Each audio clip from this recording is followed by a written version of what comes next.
welcome. Welcome to this session on prioritizing climate resilience, building a new policy consensus with smallholder farmers. I'm the moderator of this session, and I would just like to give it maybe another minute for everyone to join, but no more than that, so that we start on time and we make the best use of the time we have. This event is co-organized by the GAFSP and the SDG Advocacy Hub.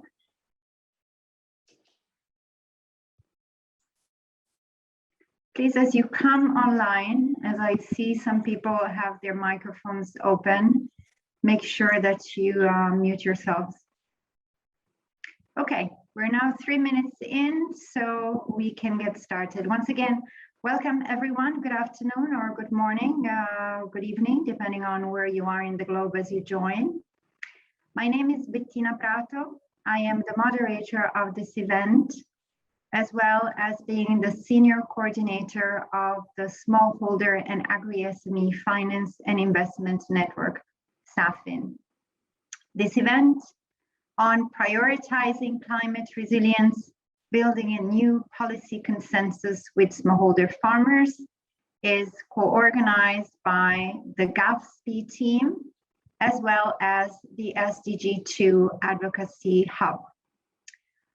The event will consist of 2 segments.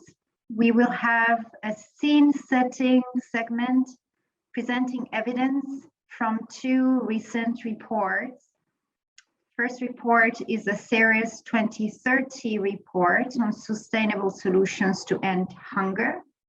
And the second is a report that I believe is just about to come out or has just been released from the World Bank and IFPRI on repurposing agricultural policies and support, assessing options to promote sustainable development. After this scene setting part of the event, we will go into a panel discussion with some policymakers, government representatives, as well as representatives of small-scale family farmers that will share their perspectives and those of their constituencies about where the main needs are in terms of investment, as well as policy action for climate resilience agriculture, with reference, among others, to their participation in GAFSP finance programs. For housekeeping, I should tell you that this session is being recorded and will be available on the GAFSP and SDG2 Hub websites afterwards. Also, and this is the reason why I am speaking as slowly as I can, there is interpretation available, so you can listen to the event in French and in English. Finally, if you have comments or questions to pose to the presenters or the panelists as we go through the event, please use the chat function to do that. I will be monitoring the chat, and I will be picking up some of the questions or comments to integrate them into the conversation. Now, to kick us off, I'm very pleased to give the floor to Mr. Dirk Schutzschneider, who is the Deputy General of the Federal Ministry of Economic Cooperation and Development of Germany, BMZ, as well as the chair of the GAFSP steering committee. Sir, you have the floor. Thank you very much, Bettina, for the warm welcome, and thank you all for joining in, logging in here today at this timely event on the sidelines of the CFS49. We want to discuss the need for dedicated and targeted financing to boost the climate resilience of smallholder farmers in the context of an overall challenging environment. Our discussion today aims to shed light on the need to scaling up investment in agriculture, particularly in climate resilience. And as you said already, Bettina, we are framing the event with the evidence gathered by Ceres 2030 on the massive financing gap that remains to feed the world. Happy to see Karin Smaller again, who presented at a premiere some months ago her results some months ago here in Berlin, which was a great event. Nice to see you again, Karin. However, we also will discuss the potential role of repurposing the large public support to agriculture. To that end, we will be presenting the findings from a World Bank IFPRI report on repurposing agriculture subsidies. We think that this provides a richer picture of the current discussion regarding the need for increased investment, while also putting on the table the equal need for stronger policies and better spending of funds to benefit a more sustainable model of agriculture. We believe it to be crucial that both policies and investments put the climate resilience of smallholder farmers at the center of their interest. Yet currently, smallholder farmers benefit the least from the agricultural investments worldwide. This needs to change. We as BMZ in Germany will continue to fight against climate change and for an end to global hunger, as illustrated, for example, by the One World No Hunger initiative, which I happen to be chairing at the moment. GAFSP is a key partner for us to achieve SDG 2. The program is a financing instrument that offers public and private investment tools along the entire value chain to governments, farmers, and the private sector. But above all, GAFSP is a partnership that engages multiple actors in countries with the most need. And that's a special added value of this useful tool. Currently, I am the chair of the board at GAFSP and work alongside civil society, country representatives, fellow donors, and development agencies to define the strategic direction of the program and to identify the most impactful projects. GAFSP projects are designed and led by governments, the private sector, or producer organizations. GAFSP financing is used at country level to incentivize a dialogue and foster a national consultative process to align GAFSP investments with countries' long-term agricultural strategies. Dear colleagues, definitely we can all agree that smallholder farmers are the most impacted by the effects of climate change. Yet they benefit the least from the agricultural investments worldwide. Therefore, I am delighted that we have around the table not only policymakers, but in particular, smallholder farmer representatives that know about the challenges they face in their countries and are also fully aware of the benefits of working together. Given the context of multiple crises, as I mentioned at the beginning, the need to work together to prevent hunger, protect and restore livelihoods, and ensure food security is more urgent than ever. We all do already quite a bit in this field, but please allow me to urge us all to do even more together for our common future in a world without hunger. Thank you very much for your attention. I'm looking forward to a fruitful discussion, and I'm happy to be here with you. Over to you again, Bettina. Thank you very much. Thank you. Thank you. Thank you so much for this introduction that lays out, so the urgency, the importance of the issues that we're discussing, I think very well. Thank you for that. Now without further ado, we go into our first segment with two presentations. We will start with a presentation from Karin Smaller, who is the Director for Agriculture and Investment at the International Institute for Sustainable Development, IISD, as well as the Ceres 2030 initiative. Karin, you have the floor to present the findings from the report, Challenges Ahead on the Financing Gap. Thank you.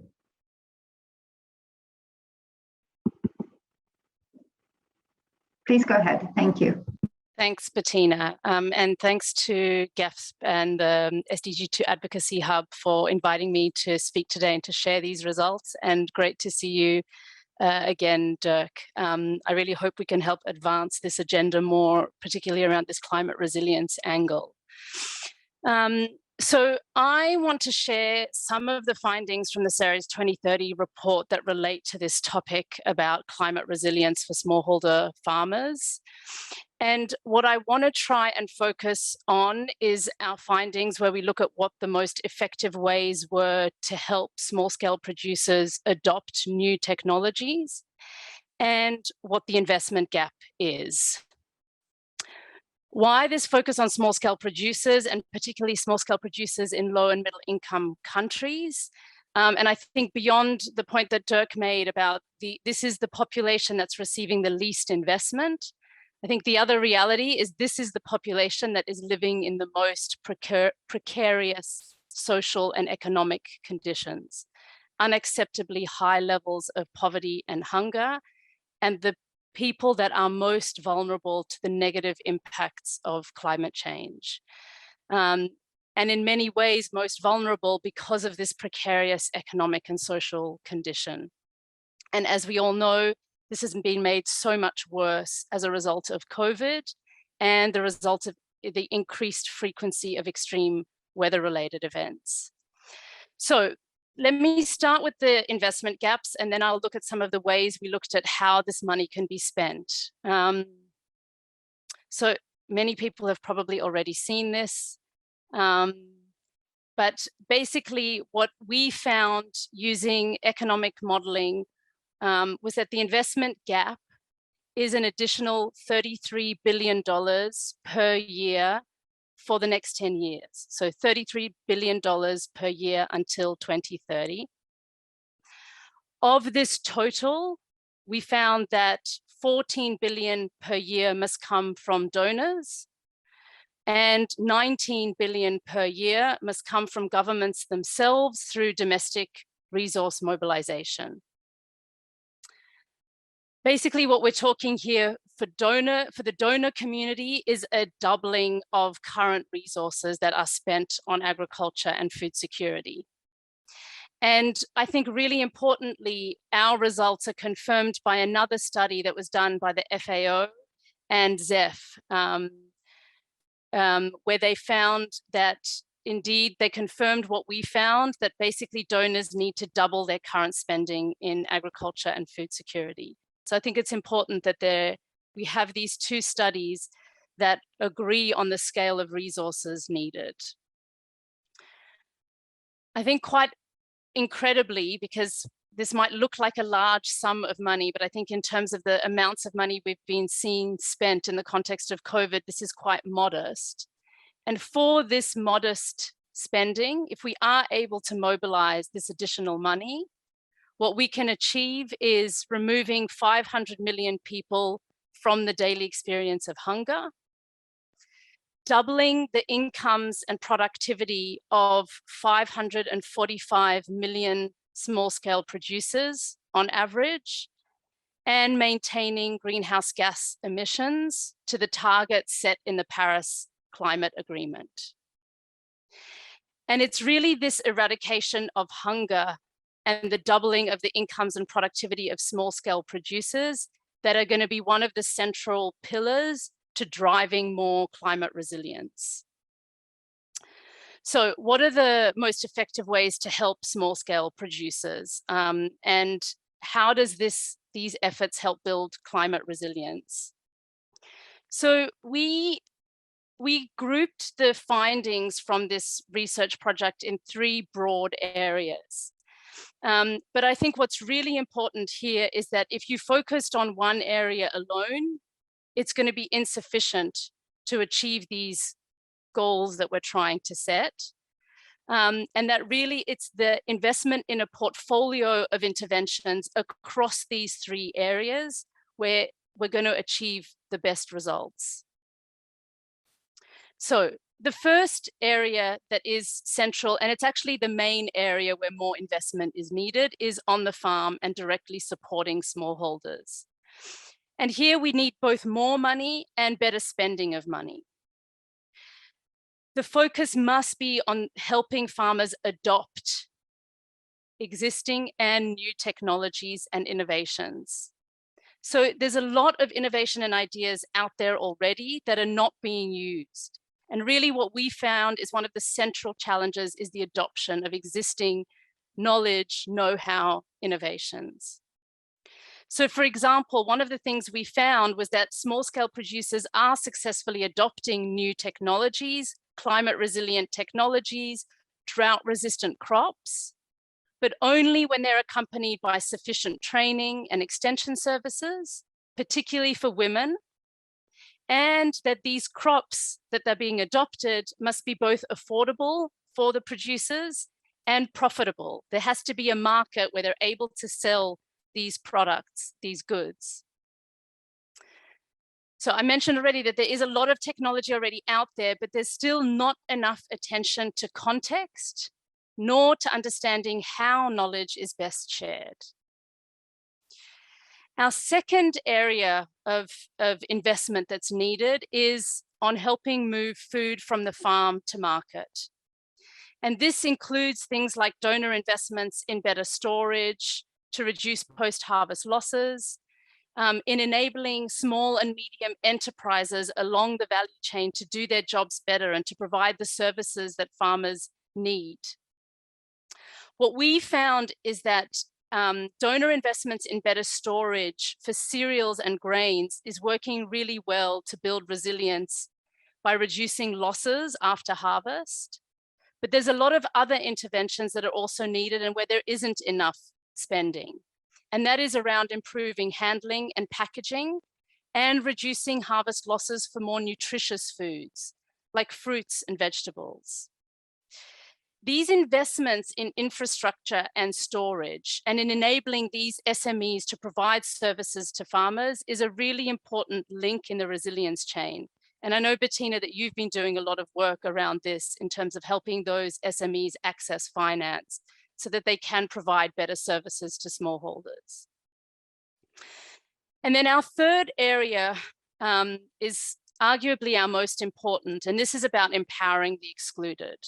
Because what we discovered when we looked at all our findings together is that if we want any of these on-farm or value chain investments to work, we need to empower the excluded by ensuring every person's right to an education, a decent livelihood, and a political voice.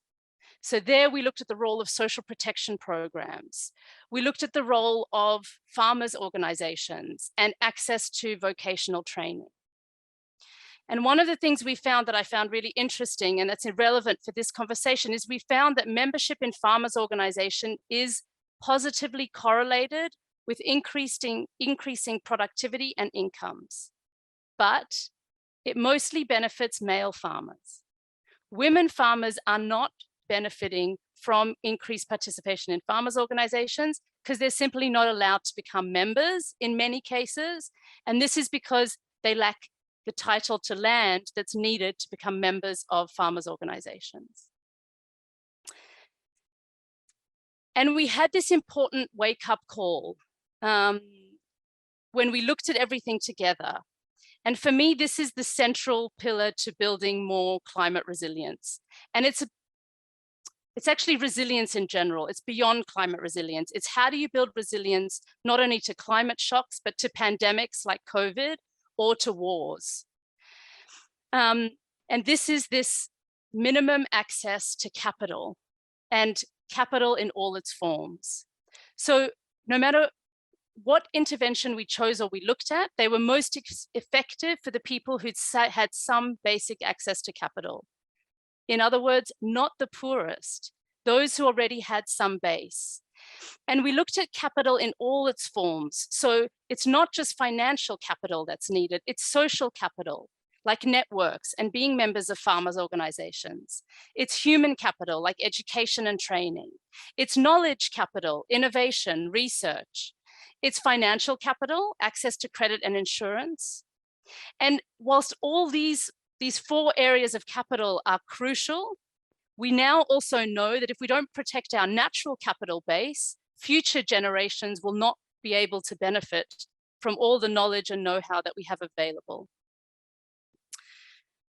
So more concretely, just to look a bit, and this is going to be my most detailed slide and my second last one. Sorry, Karen, can I ask also if you are able to wrap it up in a minute or so? Sure. Thank you. What I'm showing you here is the interventions that we looked at, and the ones in bold are the areas where I think we can build a stronger climate resilience agenda for smallholders. So what this figure shows you is all the different policy instruments that were included in the modeling work where additional spending is needed. And in bold, you have the areas where we need a climate resilient focus. My last slide is where do we need this spending to take place? So this is a map of priority countries, of the countries that need external resources the most. And as you can see, clearly sub-Saharan Africa is the place where most of the additional resources need to be spent, 2/3 of the additional resources. And I think this is important because currently only half of the external resources that are coming from donors are going to Africa. And we need a much stronger emphasis of additional resources to Africa. You'll now hear from Madhur about where some of these additional resources could come from, because it's very interesting to say we need more, but where are these going to come from? And I'm really looking forward to hearing his views on where this additional resources could come from and how they could be better achieved to achieve our goals. Thank you. Thank you, Karen, for this very rich presentation. Actually, quite a few of the points that you made, I'd like to also then pick up later, to hear the views of our panelists in the second session, because I think there is a lot to elaborate on there. But thank you so much for this.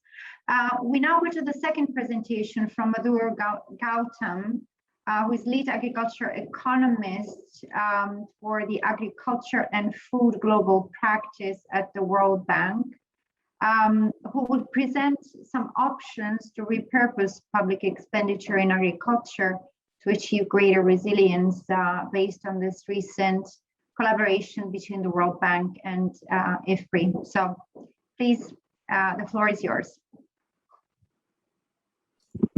Thank you, Bettina, and thank you to GFSP for the invitation to participate and share some of our findings. What I'm going to talk about is looking at how do we actually achieve, as Karen said, what are some of the options for mobilizing the resources to achieve the transformation of the food system that's needed.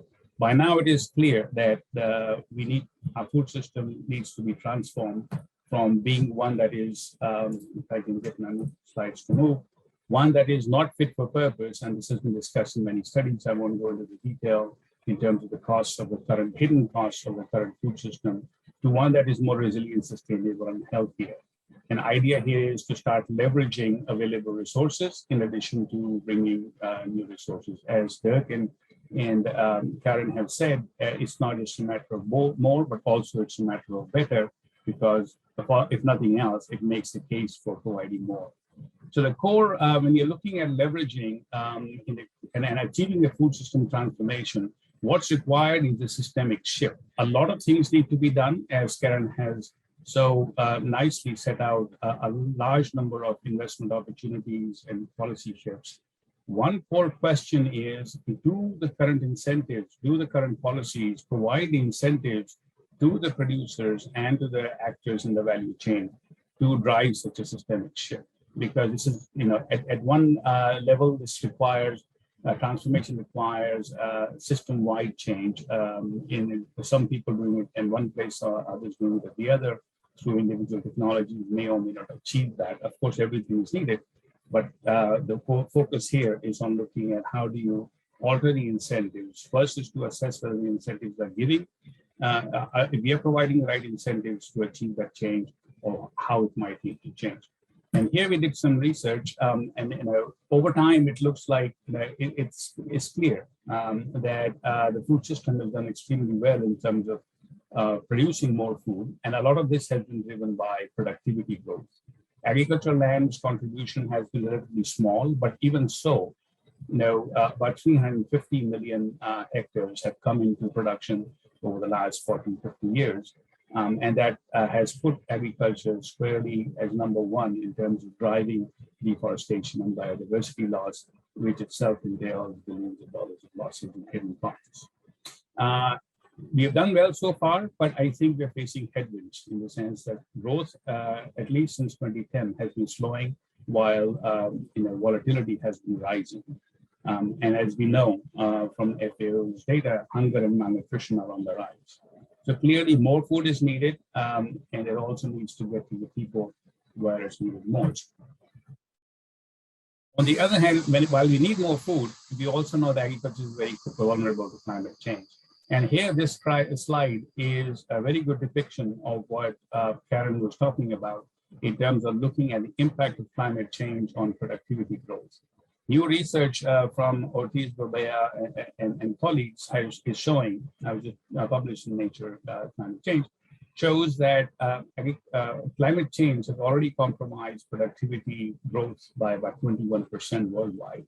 And if you look at Africa, sub-Saharan Africa, and the tropical, also in parts of the Caribbean and East Asia, the losses are as high as 40%.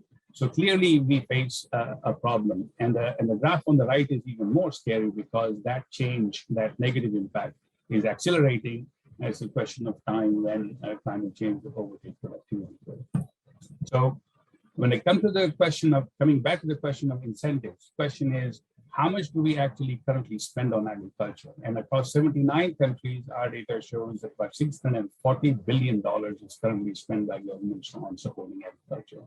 Of this 640 billion, 431 goes to producer support, of which 86%, as estimated by OECD, is directed towards what they call most distortive forms of policies and support.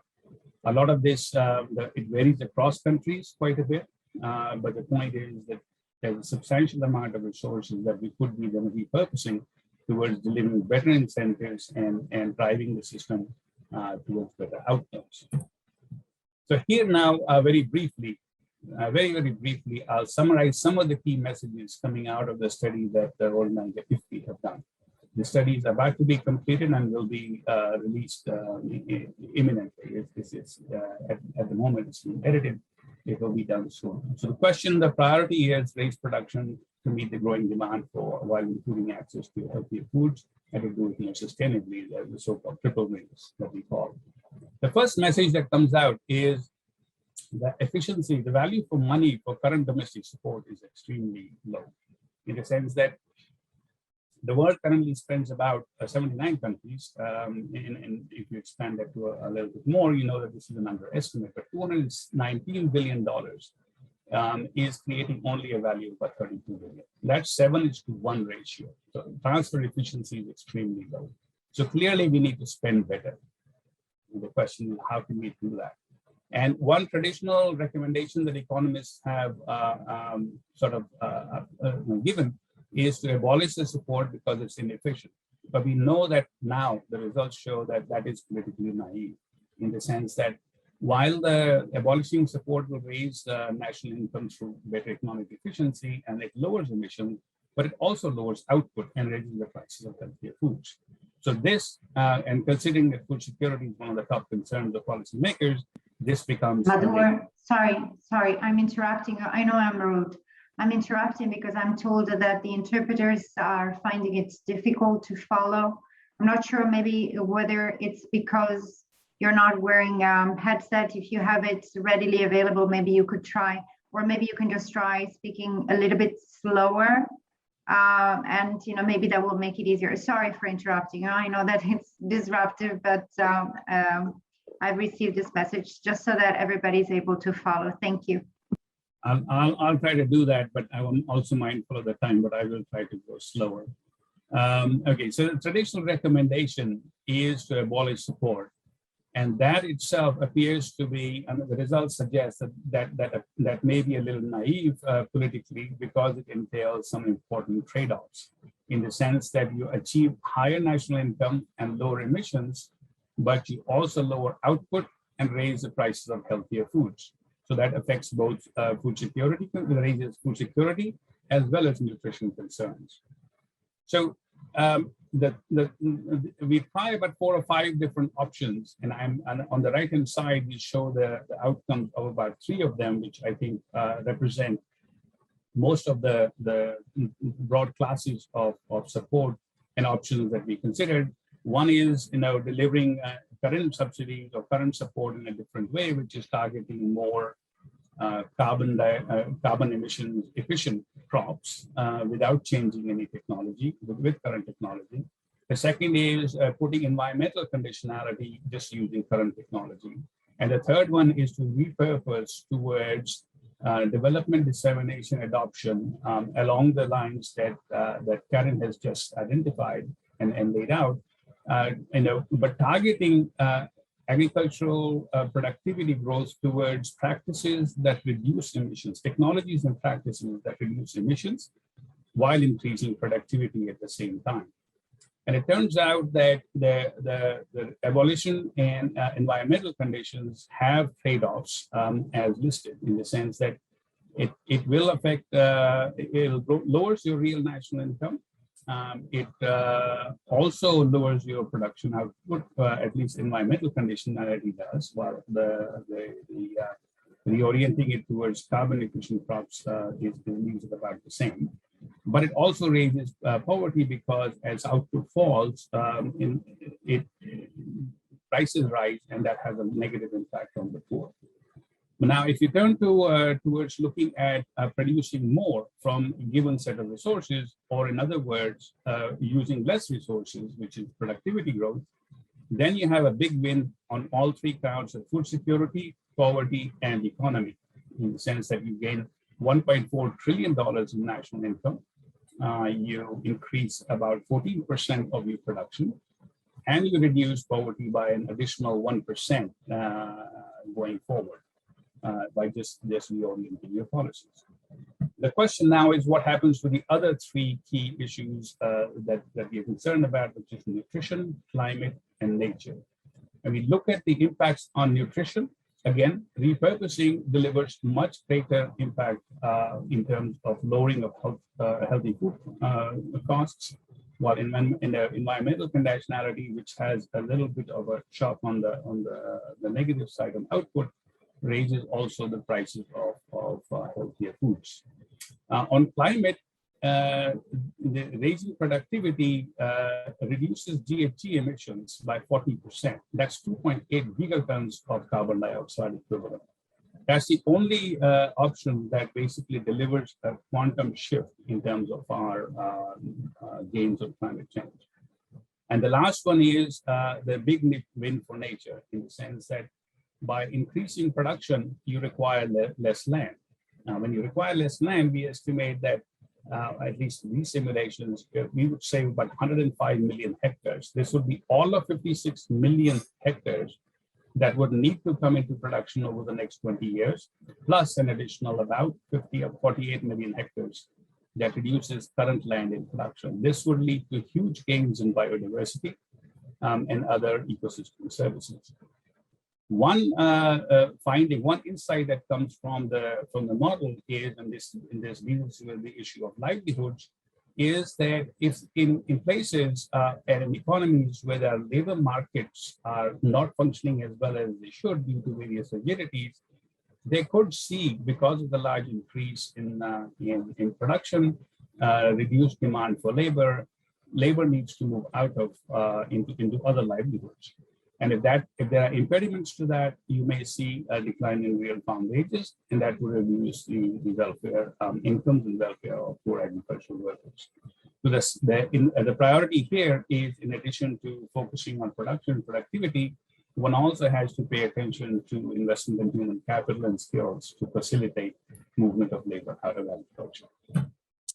Now, at the World Bank, just a quick couple of slides on where we are and how we are supporting this program. We have a technical assistance program to help countries identify what options are for repurposing their agriculture policies. At the end of the day, policies are country specific.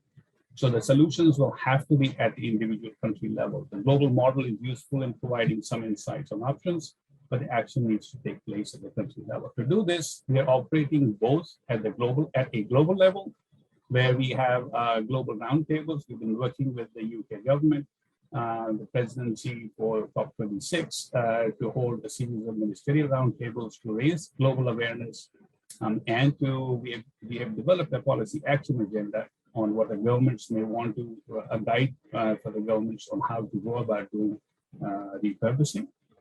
And we also engaged in a number of other events to try and raise the profile of and the need for repurposing.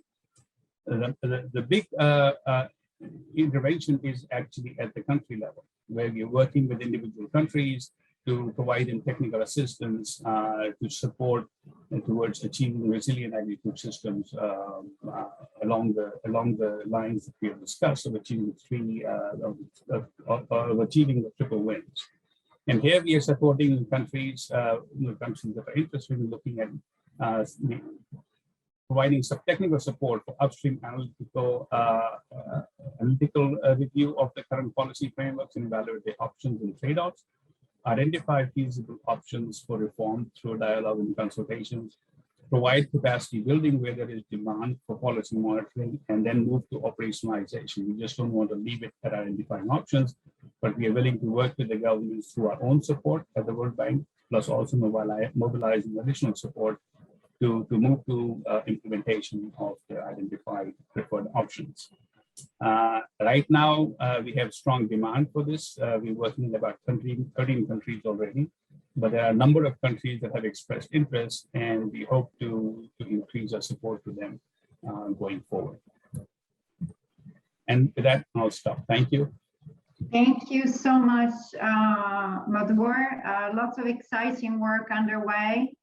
Again, sort of my apologies. I know that this was not easy to follow for the interpreters. So, sort of we'll try to make sure that we pace ourselves for the remaining part. But the video of this session will be available, as I said, afterwards, so you can go back and watch it as well.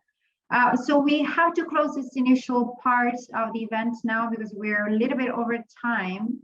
But if there are questions for the two presenters, we will also try to weave them in, so they will stay with us, hopefully. We go now into the panel, and the panel includes 5 people. So we have Dr. Patrick Kormawa, advisor to the Minister of Agriculture of Sierra Leone.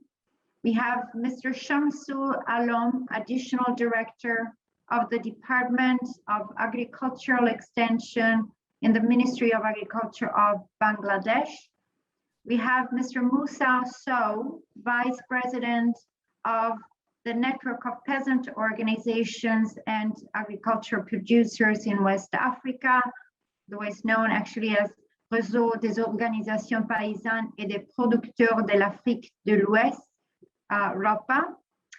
We have Ms.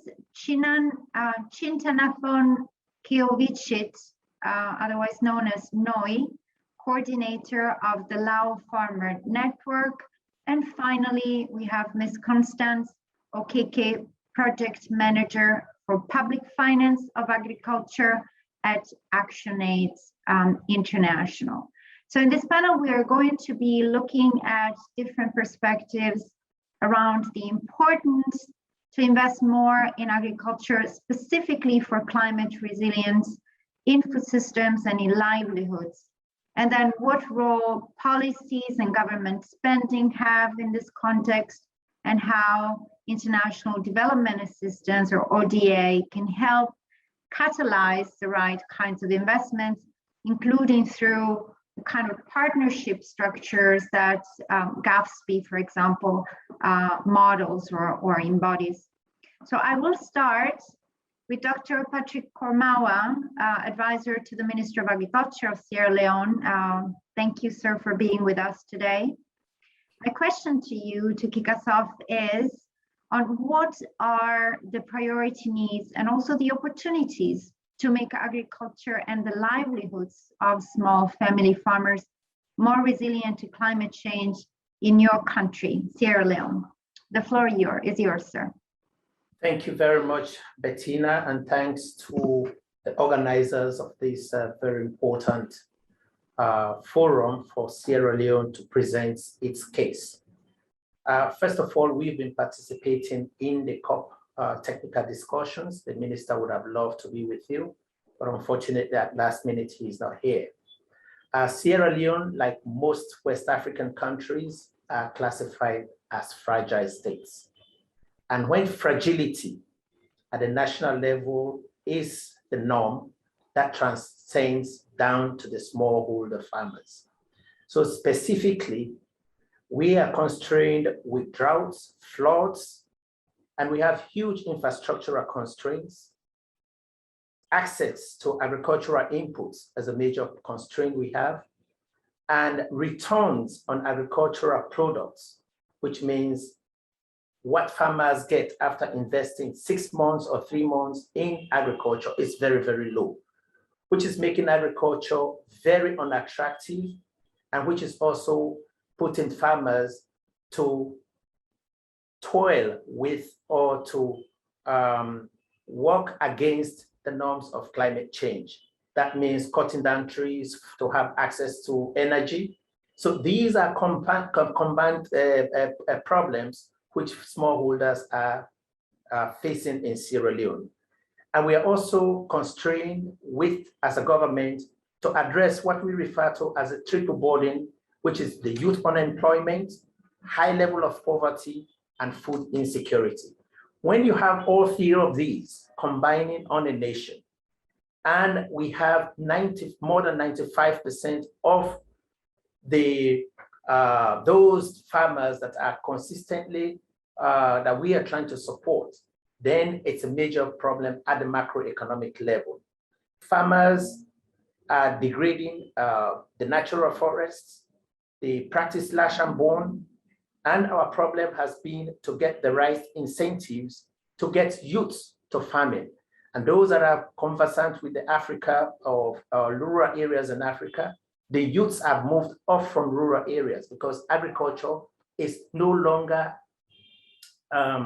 very attractive. So for us to bring back young people to farming, we are repurposing or repositioning the policy in Sierra Leone. And that means basically the government was the largest investor in agriculture. So about 2 years ago, and I want to salute the presentation made by Karen, because the 3 areas are areas that we are looking at. That is one, how do we increase agricultural productivity with crowding in the private sector? How do we ensure that the market value of agricultural products are increased? And how, within doing this, how do we mitigate the negative effects of climate change? So that is what we are doing, or that is what the government is doing, what we refer to as a policy shift. And it has 3. Can I stop you there for just a second, because I want to come back to you to hear a little bit more in detail about what the government is doing. Okay. So please hold that thought. Okay.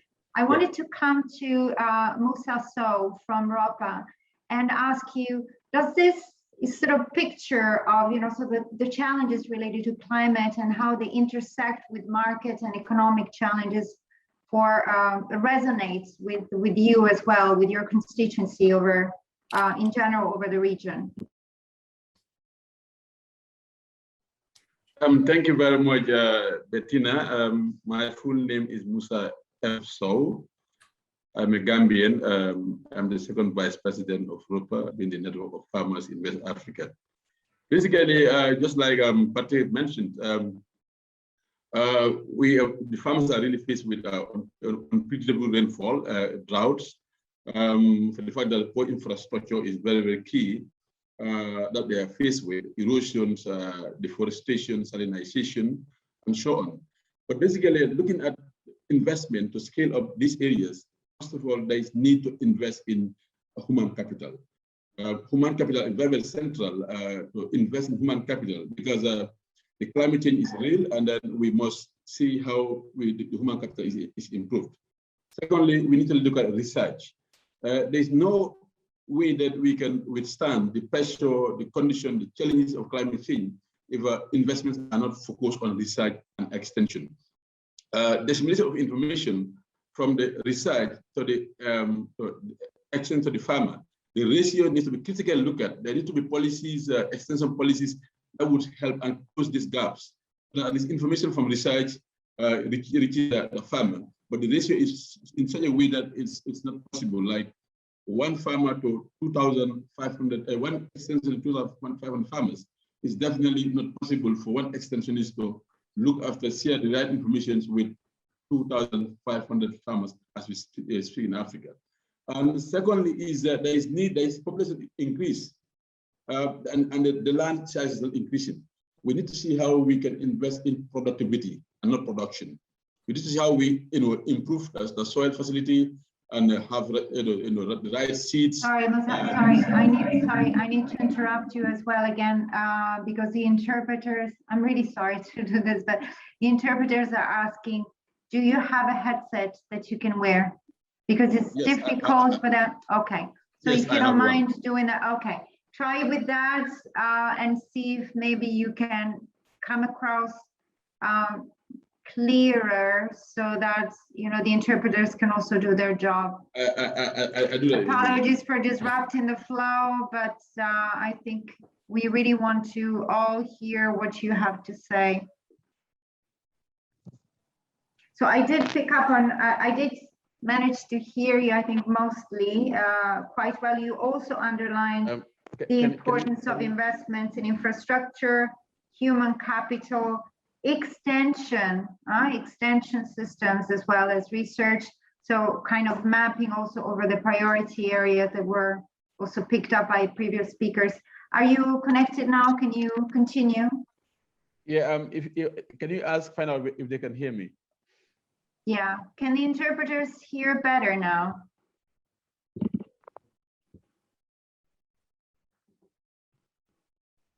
I am assuming so until I get told otherwise. So please proceed, Musa. Yeah, just to connect on when I said human capital, investment. When I talked about research and extension, if after having all that, there is need to look at the infrastructure for post-harvest management and handling, which is very, very key. There are reports that 30% of what is produced at the end of production is lost as a result of poor post-harvest management and handling. And the fourth one would be, after having to have logistics and post-harvest management, there's also need critically to see how you can develop the farmers to have that business set. Entrepreneurship is very key and value addition. Basically, those are areas I think are very, very critical. Once they are, when investment is focused on them, we will be able to reduce poverty and hunger significantly. And thank you very much. And over to you. Thank you. Thank you for this. It's very clear. It's really striking how challenges related to climate resilience and challenges related to the economic and social resilience of agriculture and of farmers are really closely intertwined. So one cannot be addressed without the other. Let me come also to Mr. Shamsul Alam from the Ministry of Agriculture of Bangladesh, and to ask you, sir, again, to add complement to this picture of what the main areas of need, but also the main opportunities for action to support the climate resilience of farmers in your country, sir. Thanks, Bettina. Can you hear me? Okay. Yes. Okay. First, I give thanks to the authority to select me as a panel discussion. Bangladesh is a disaster-prone country and one of the most vulnerable country among the 10 most vulnerable countries. We are very glad to inform you that Bangladesh first established Climate Change Trust Fund by its own money and already spent more than 450 million US dollar. Bangladesh is spending 1% of its GDP to overcome climate-related loss. We are very happy that our Honorable Prime Minister achieved the United Nations Top Environmental Medal Champion of the Earth. Bangladesh government has endorsed plenty of policies for climate change strategies and adaptation. Of these policies, Perspective Plan 2041 and Bangladesh Delta Plan 2100 are two significant policy instruments for medium and long-term strategies of developing a climate resilient society. To complement these policies, government, with the assistance of development partners, investment largely on developing the climate resilient infrastructure to shift from traditional agriculture onto more productive, demand-driven, business-oriented, farmer-centric, and climate-resilient, low-emission food system all need more investment. Though Bangladesh invested more on infrastructure, there is still enough scope to invest in agriculture. Now, Global Agriculture Food Security Program, that is GAPSP, funded Integrated Agricultural Productive Project, that is IAPP, implemented between 2011 to 2016, was a flagship climate smart project in Bangladesh. The project was implemented in two environmentally vulnerable areas of Bangladesh, namely Rangpur, which is a drought-prone area, and Borishal, which is saline-prone area. 250,000 farmers were served under this project of 50 million of US dollar, given as grant in line with country investment plan, that is CIP 2011, supervised by FAO and World Bank.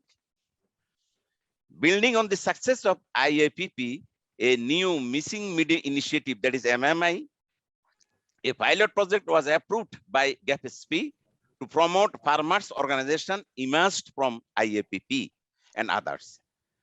MMI's holistic effort is to ensure response access to rural resources, services, and market. FAO has provided a handful training on financial literacy, digital literacy, and business literacy. MMI project has been working in two climatic hotspots.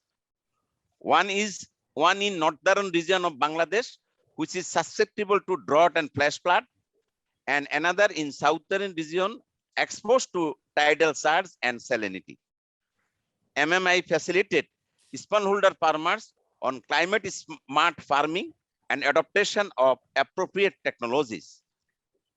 And also MMI supported COOPs, that is cooperatives, have adopted a variety of profitable cropping patterns such as chili, fallow, almond paddy in saline-prone area, maize, jute, paddy in flash-flood and drought-prone area, potato, maize, paddy in drought-prone area, mung bean or groundnut, fallow vegetables in tidal surge area. That is, there are 4 cropping patterns and which was established in different area. In order to make these cropping patterns competitive, the projects and COOP jointly invested in on-farm small-scale facility centers with agricultural machines, vans, and storage. MMI has been facilitating producers of these COOPs to implement good agricultural practice, as well as linking them with private input companies, Bangladesh Agriculture Development Corporation, that is BADC, retail shops, exporters, and processors. Moreover, the producer organizations developed their own business plan using Rural Invest Toolkit that helps communities and investors make investment decisions for these appropriate cropping patterns. Now, I will tell you the beauty of financing these climate resilient cropping patterns. The MMI has supported the producer organizations and their apex to become smallholder financial institutions, meeting their members' finance needs. They use a holistic approach of considering all aspects of the process together, from business proposal, development to implementation to accounting. This empowers producer organization to successfully manage fund. Further, as smallholders face considerable difficulties accessing credit from external resources to fund their activities, MMA helped to establish a revolving loan fund, that is RLF, mechanism within each producer organization. This producer organization led revolving Sorry, loan funds. I'm going to interrupt you rudely to ask you if you could just wrap up so we can also move to the other panelists. I will allow you to continue and wrapping it up later, but do you have a point that you can close in the next just a few seconds? So can I I have a little bit, so can I only 1 or 2 minutes? Is it specifically about the financing mechanism and how this program allows channeling through farmers organizations to smallholder farmers? Because if that is the case, then I can come back to you. I can come back to you in the next round. Is that okay? Okay. Thank you. Apologies for I imagine I'm coming across as a pretty rude moderator today, but it's part of my job, because I just wanted to have a little bit of a round of sense of sort of where the challenges and opportunities are, and I've picked a number of points about opportunities, particularly from your statement about Bangladesh, that I think are very inspiring. So Noi Kevovic from the Lao Farmer Network. What does the situation look like in terms of the constituency in your network in your country, in terms of the priorities, the main areas of opportunity for policy action and investment, to face the impact of climate change on farmers in your country?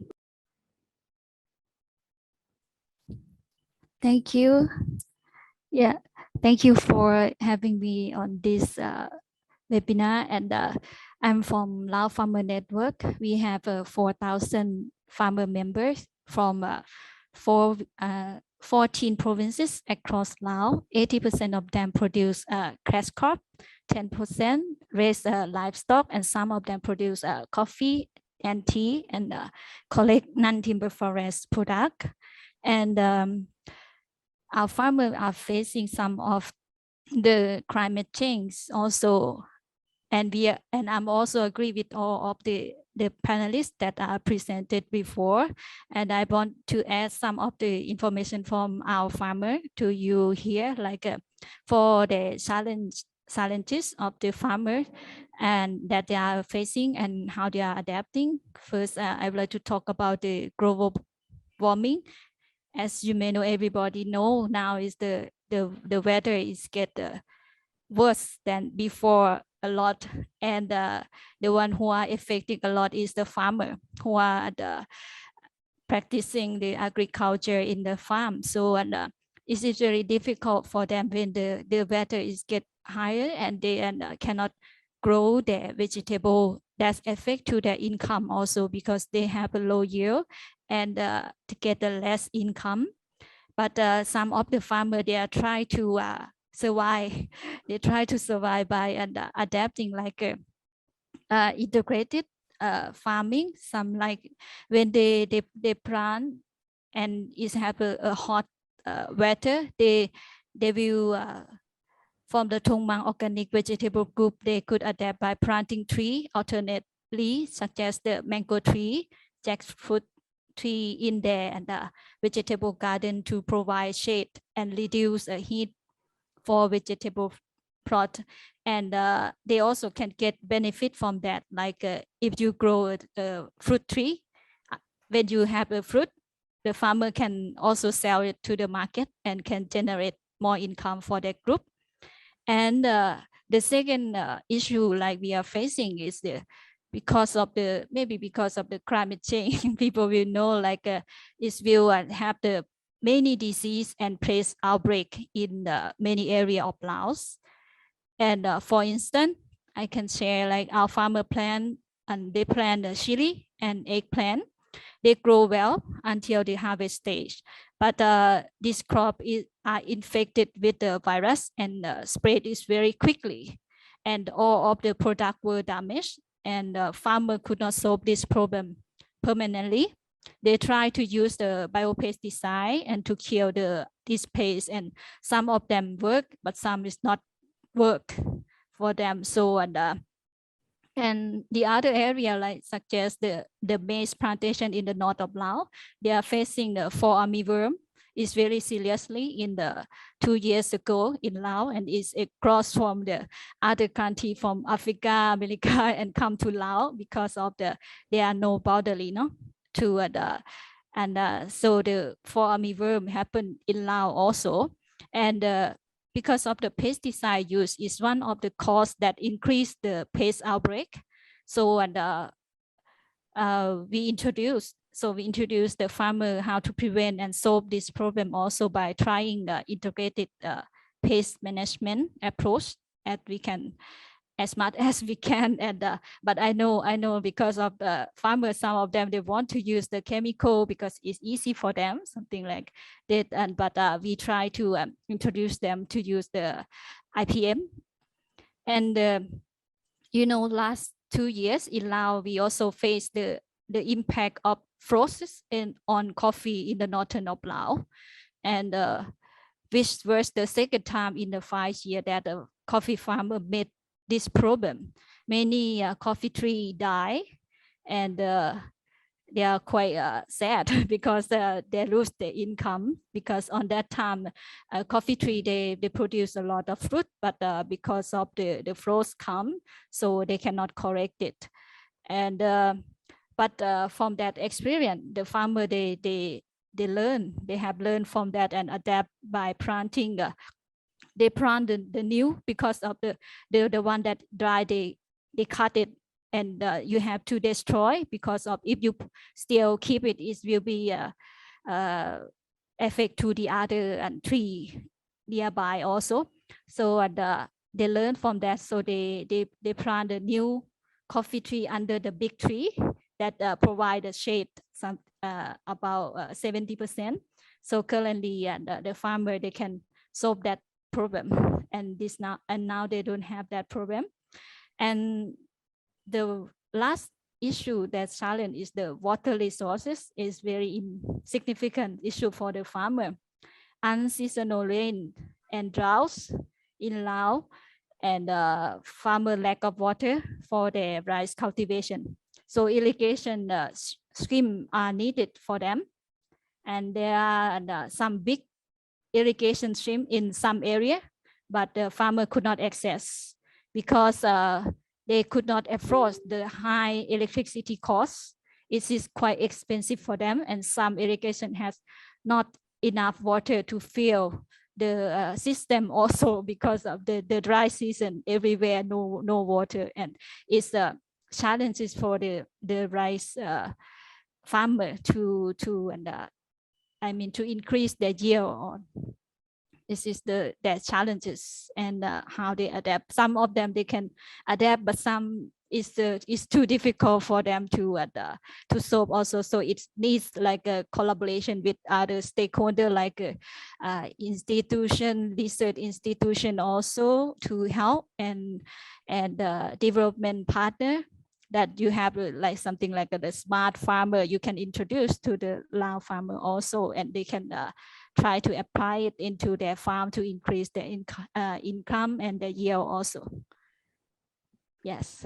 Thank you. Noi. I really love it that you reminded us of the complexity of the ways in which climate is impacting on the lives of farmers. We think about droughts, we think about floods, we think about changes in temperature, but it's much more than that. You referred, for example, to changes in the ways in which pests manifest themselves, plant diseases, but also animal diseases.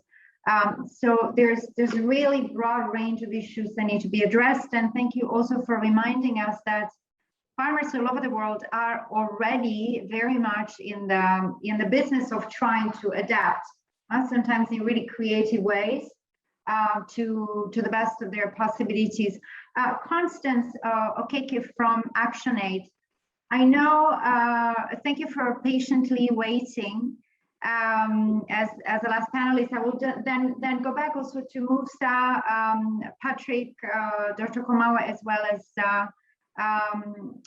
Mr. Shamsul Alam to hear a little bit more about the policy efforts underway and priorities. But what I wanted to ask you, Constance, specifically is the following. As I understand, you work quite a lot with women farmers. So I wanted to understand, the conversation until now has been, let's call it sort of gender neutral, maybe. We haven't actually looked at whether there are differentiated needs, opportunities, challenges that are faced by women farmers, or by women in the context of the small family farm community. And I was wondering from your work, whether you have points that you would like to share with us in terms of that particular very, very big sort of issue, that very large constituency in the agriculture sector.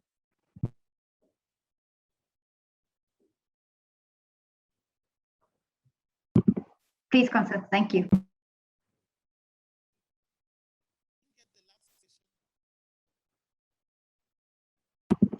I do not believe your microphone is open.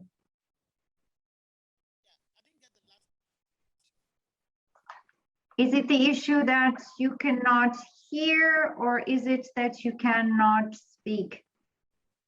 Can you nod if you can hear me?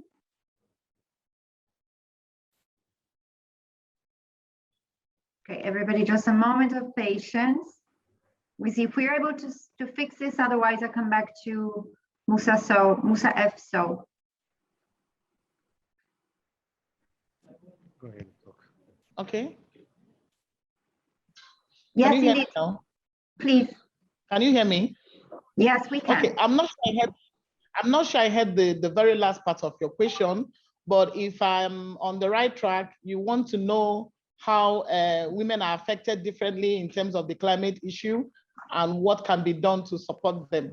I'm happy that most of the first speakers that spoke, like Musa Sowe and Noi, have also touched on some of the issues affecting smallholder farmers in general in terms of the climate issue.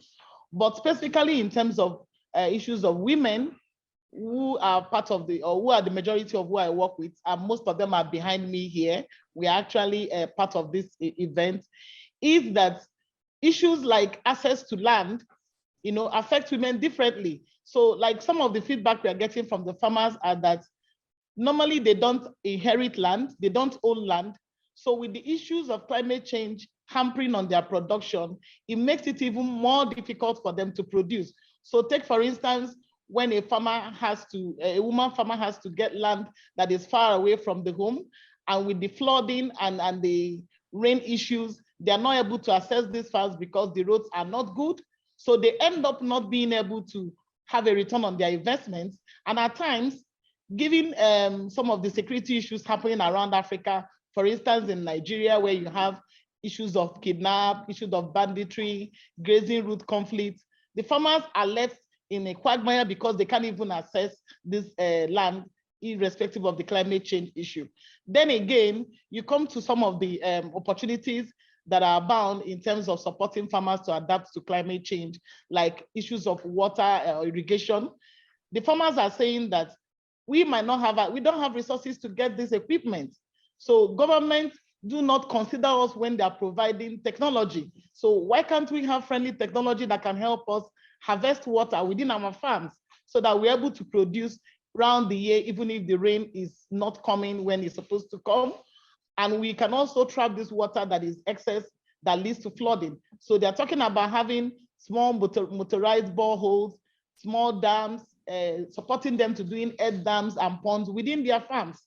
And then again, they also complain about, like I know the fish producers were saying something about government giving support within this period of drought, rather flood. Only a few percentage of women were able to benefit from this because it's a cluster that is male dominated. A lot of women do not have the resources to go into fish production because they don't have the resources. And then again, because they do not have enough access and control over land, some of them lease. And because the climate patterns are not predictable, they do not have timely information about the weather pattern, they invest in leasing the land, which has a timeline. And they're also supposed to pay for this land. So they pay for land that they're not able to use premiumly. So at the end of the day, it makes them fall short of their investment. So there are so many ways that the women farmers can be supported to benefit premiumly in climate adapting strategies. And then again, you talk about credit. Most of the time, the credit that are available or the financing that is available are always readily available to the men or to larger farmers. The smallholder farmers are not even able to have all the necessary requirements that they need to access some of these grants. So some of the things they're saying is, how can government provide friendly credit and grants to help smallholder farmers, cultivate year round, even if they're having climate issues? And then one other thing that they brought up is that the climate change has exacerbated the issue of land grabs, because now they are left at home. They don't know what to do because they are waiting for the rains. They've tried to manage to prepare the land as much as they can, but they are left in the quagmire because multinationals come in and say, we are coming with smart agriculture, high technology agriculture. They get all the support from government, grab their lands, and then turn them into outgrowers. So at the end of the day, they are left, for nothing. So there should be that conscious and deliberate funding of agroecology, because like we discussed before this event, they gave me a lot of adaptation strategies. And when you interrogate these adaptation strategies, they're all agroecology practices, like they are mulching using leguminous crops, like they are spot burning, like using lime to prepare their land before they produce because of the over degradation of land, like they are mixed cropping, intercropping practices, small water harvesting management that they practice. Government is not funding these things. Government is not consciously funding these practices.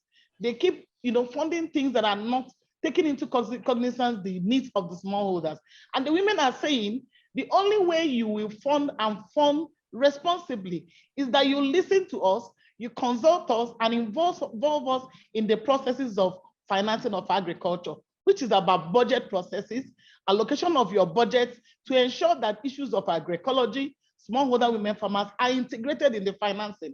We can talk all about all the beautiful plans to mitigate climate issues or to meet up our SDG goals. We cannot achieve that if the women are not put at the forefront.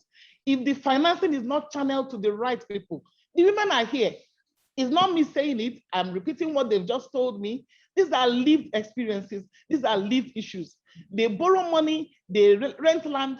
At the end of the day, they are paying for land that they have not used because nobody is taking into cognizance their cries. So I think it's time we all pay more attention to action than to rhetoric.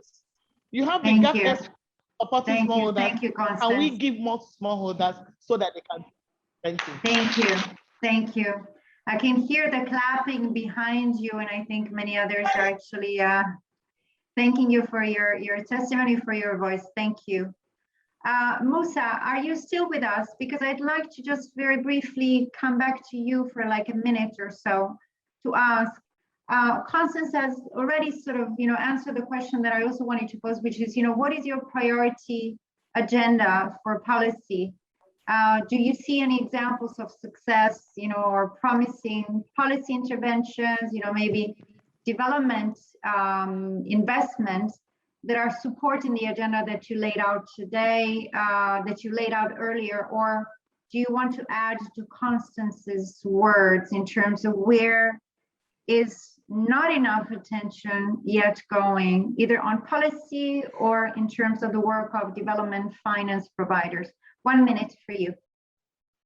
Thank you very much. I hope I am very clear over there.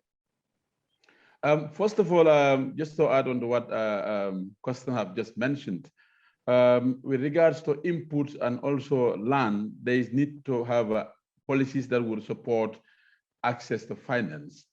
because without finance, there is nothing that the farmer would be able to do. Finance is very, very critical when it comes to that. And secondly, there is also need to see how they can also have access to simple techniques, simple technologies and skills that they can also use, and in terms of having to improve the production and productivity. It all boils around the policies. One, the policies are incoherent; they're not speaking to each other. Two, there is less enforcement on policies. Three, there is a challenge of human resources when it comes to government responding to what farmers need. I think these are critical areas where, and the fourth one is the political commitment of having to make sure that women have access to land.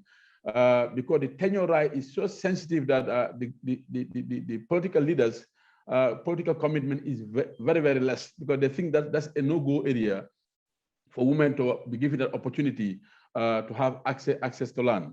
And I think it's also important to see how policies are also revived to reduce the dependency on rain-fed agriculture. We need to look at the surface water, be it on irrigation or whatever, but we cannot look up anymore.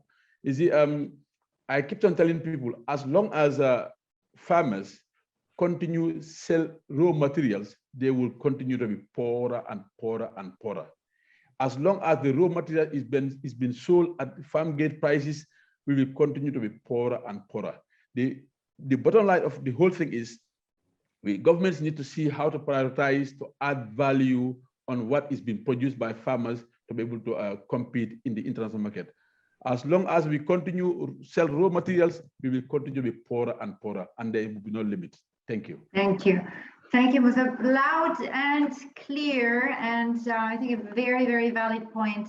Patrick, Dr. Kormawa, I'm sorry, I know I cut you short first, but I'd like to come back to you. We've heard quite a number of perspectives on the needs, etc. I know, you were just about to introduce what the government in Sierra Leone has been doing in terms of the repurposing agenda, but also in terms of specific policies and investments to support farmers' resilience. Would you like to share what is in place, what your plans are? Yeah, thank you very much. Let me just start off from where Mr. Sao or Musa just ended. We realize that the farmers are even becoming more impoverished. And when farmers are impoverished, the next thing they have is a natural resource which they degenerate. They cut forest, and of course, to have access to energy. So what we did was to have a very serious discussion with farmers to see where should government intervene in order to improve on their productivity. Before them, government was a sole provider of all agricultural inputs and services. So we as a government went ahead to develop a policy where the government moved out of the supply of agricultural inputs and services, and basically to encourage the domestic private sector. And this is very important for me to underline. The private sector in most African countries are very, very weak. So government has to support the existing private sector to be able to have a feet on the ground to support farmers. So government bought agricultural machines, more than 200, and distributed in all 16 districts of the country, of course, through a competitive bidding process, and we were able to select the private sector participants. Second was the smart policy, smart incentives. It costs government about $100 to ensure that each farmer have at least access to 2 bags of fertilizer. But that money is given through a voucher to the farmers, and they only pay when the services are provided. The third was, and very important also, that government was able to make some savings. And through that savings, they set up a 50 million bank guarantee through the central bank, so that private sector can go back to the banks to get a 5% interest loan if they needed to buy more equipment to supply to service those farmers. Now, extension is a problem because of the large number of farmers that we have, and we are not able to have men and women on the ground.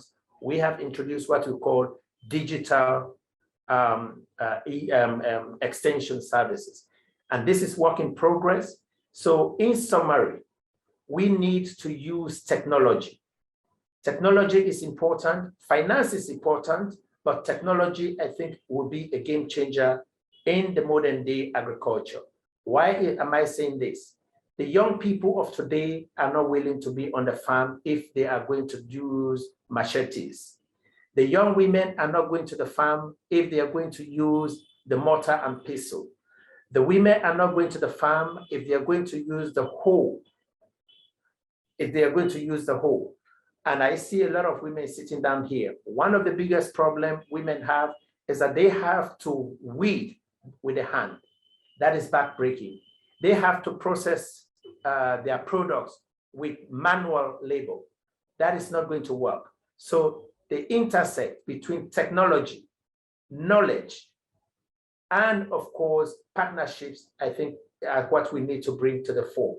And if I have to make a last statement, is the nexus which I saw in the presentation by Karen and Madhu's presentation. Irrigation is key. If we have to increase productivity using less land and increasing the profitability of agriculture. Because if a farmer has access to half an hectare of land, but with good management practices, they will not interfere with the forest, with the other areas that we contribute to high green gas emission. So with the 2 hectares or with 1 hectare of land that is irrigated, that is well managed, that is human capacity development, that they can produce 2 or 3 crops of land, we will be able to have sufficient food, diversified food, while at the same time increasing the income of the farmers, that they can also participate in other markets. Thank you. Thank you so much. I love it how the agenda for action and also the different components of what is already in place are forming a very clear mosaic in this discussion. I give the last words. Please, if I could just mention, we were able to do this because the GAFP has laid the foundation. They had organized farmers in the farmer-based organizations. They have set up what they call the agricultural business centers. Farmers have already been trained. So when we did the analysis, we already have a group of people we can start working with. Thank you very much. Great, thank you. To close the panel, the last minutes, I go back to Mr. Shamsul Alam from Bangladesh. You were going to add some of the key components of this program that you were describing. Would you like to wrap that up in the next 1 minute or so, sir? Thank you. Thank you. Just I want to say that our main constraint is climate change issues. You know that. To address this, we need financial investment and required technologies. It will be very effective if we can utilize the smallholder farmers in mainstream. Now, personally, I want to say that I am an extension worker actually, and now I have been working in plant quarantine wing and dealing with plant product exportation. From my experience, I have seen that the smallholder farmers have no voice to sell their products in actual price. And these farmers cannot think about the exportation. But last year, I have seen that through MMI, the exporters and these farmers know each other. And these farmers now export their products like potato, mango, vegetables, and which will be continued in future. So it is a great achievement of GAFSP or MMI. Finally, just I want to provide a good information to you. In second project steering committee meeting of MMI, the Ministry of Agriculture agreed to mainstream MMI approach of building strong producer organizations across the country to promote inclusive finance among the smallholder farmers. It is our government decision. So it is a good information to you. Thank you. Thank you. Wonderful. Thank you so much to all the panelists also for being really good on time, all considered, and for your very important perspective testimonies, but also most importantly for your work, because the real work each one of you does outside the context of webinars and online events, and it's for that I think we need to be particularly grateful and honor what you do. Thank you. We just close now in the next 2-3 minutes, as I know that then the interpreters will disconnect. So we have two colleagues that are going to offer closing remarks in sequence. First is Ms. Asma Latif from the SDG2 Hub Advocacy. And then we go to Catherine Holyfield, who is a current program manager for GAFSP. So we start with you, Asma. 1 minute or so, or 1-2 minutes maximum. Thank you.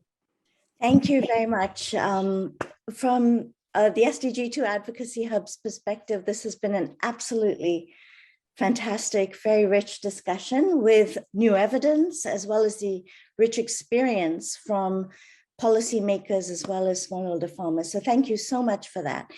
At the Hub, we've been exploring whether it is indeed time to build a new consensus for smallholder farmers, taking stock of what's coming out of the UNFSS and CFS49 leading into COP26, and really understanding and making sure that smallholder farmers are at the center of all the new commitments and policies that are put into place.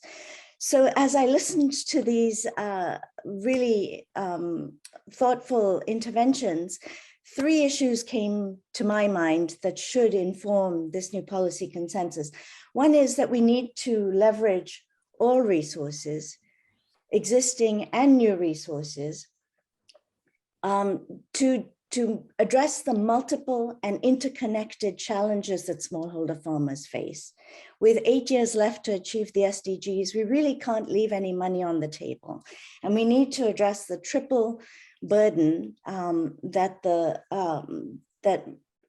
Patrick mentioned, the food insecurity, malnutrition, and the climate challenges. The second is we need to align incentives to address these issues. And the third is we need to support farmers, especially women farmers, address the risks that they face in light of climate change.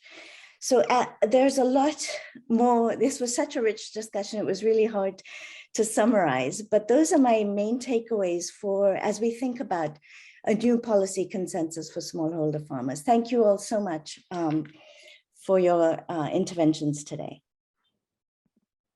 Thank you, Asma. It was, I think, you captured in a really effective way some of the key elements of this new consensus that is needed to move the agenda forward. We now go to Catherine Holyfield, Program Manager for GAFSP. Thank you, Catherine. Thank you very great. Thank you so much, Bettina. And let me add my huge word of thanks for all of the panelists and speakers today.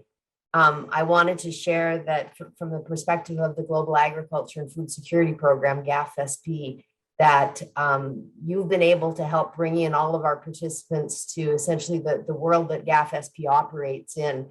The speakers today have represented membership of the board of GAFSP in a way, starting from, you heard from Mr. Schatzsnyder at the beginning of the call as the chair.